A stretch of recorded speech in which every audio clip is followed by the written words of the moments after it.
মাছ নিয়ে খেলা করতে কার না ভালো লাগে, আর সেটা যদি হয় অ্যাকোরিয়ামের রঙিন মাছ তাহলে তার কথাই নাই। সুপ্রিয় ভিউয়ার্স, আসসালামু আলাইকুম। সবাই কেমন আছেন? আশা করি সবাই ভালো আছেন। আজকে চলে এসেছি আমার মাহিমের একটা শখ পূরণ করার জন্য, ছোট একটা অ্যাকোরিয়াম নিতে।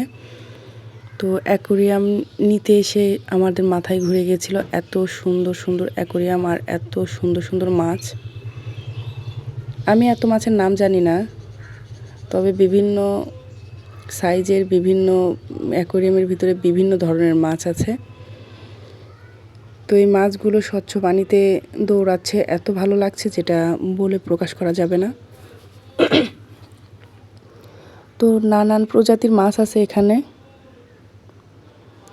আমি এত সব মাছের নাম বলতে পারবো না, কারণ আমি এগুলো মাছ চিনি না। তো এখানে অনেক সাইজের, অনেক রেঞ্জের, অনেক ধরনের অ্যাকোরিয়াম আছে। তো আমি মাহিমের জন্য ছোট্ট একটা অ্যাকোরিয়াম নিয়েছি।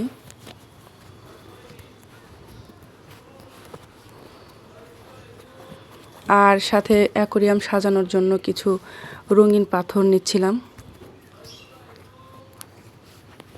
রঙিন পাথর ছাড়া তো আর অ্যাকোরিয়াম সাজানো যাবে না, এই কারণে কিছু রঙিন পাথর নিচ্ছিলাম। আর দুটো মাছ নিয়েছিলাম, আর কিছু মাছ ওর আগে থেকে ছিল। আর এই দুটো মাছের নাম আমি জানি না, তবে মাছগুলো অনেক সুন্দর। কি সুন্দর রঙিন মাছ, গোল্ড কাপ হয়তো নামের। এই গোল্ড কাপ ছাড়াও তো এখানে আমি অনেক ধরনের মাছই দেখতে পাচ্ছিলাম, এই মাছগুলোরও নাম জানি না। আর অ্যাকোরিয়াম আর রঙিন পাথর নিয়ে মাছ নিয়ে চলে এসেছিলাম বাড়িতে। তারপরে ওর খালামণি আর ও অ্যাকোরিয়ামগুলো সাজাচ্ছে রঙিন পাথর দিয়ে।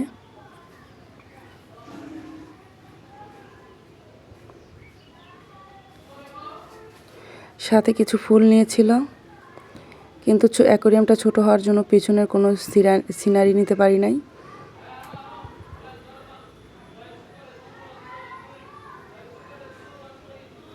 আর তারপরে পানি দিয়ে নিচ্ছে। ওর অনেক শখ এই রঙিন মাছ চাষ করার। আর আমি ওকে ওইভাবে আমি বড় অ্যাকোরিয়াম কিনে দেইনি, কারণ এখন ওর চাষ করার মতো সময় নাই। পড়াশোনা বাদ দিয়ে এরকম চাষ করার মতো ওর সময় আর হবে না।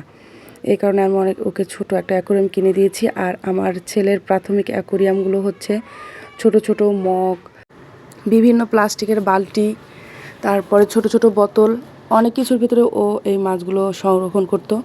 কোত্থেকে কিন্তু জানি না, তবে অনেক ধরনের মাছই ও সংরক্ষণ করতো। অনেকগুলো ভালো জায়গার অভাবে মারা গেছে। ছোট ছোট পাত্রে সংরক্ষণ করার জন্য অনেক সুন্দর সুন্দর মাছই মারা গেছে ওর মাছগুলো।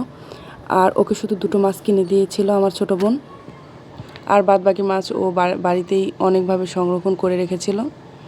এই হচ্ছে আমার ছেলের মাছগুলো, নতুন পানিতে অনেক সুন্দর চলাফেরা করতেছিল। তো সবাই আমার ছেলের জন্য দোয়া করবেন, আর আমার এই ছোট্ট চ্যানেলটাকে সবাই সাবস্ক্রাইব করে দেবেন, লাইক কমেন্ট শেয়ার করবেন। আজকে এই পর্যন্তই। আল্লাহ হাফেজ, আসসালামু আলাইকুম।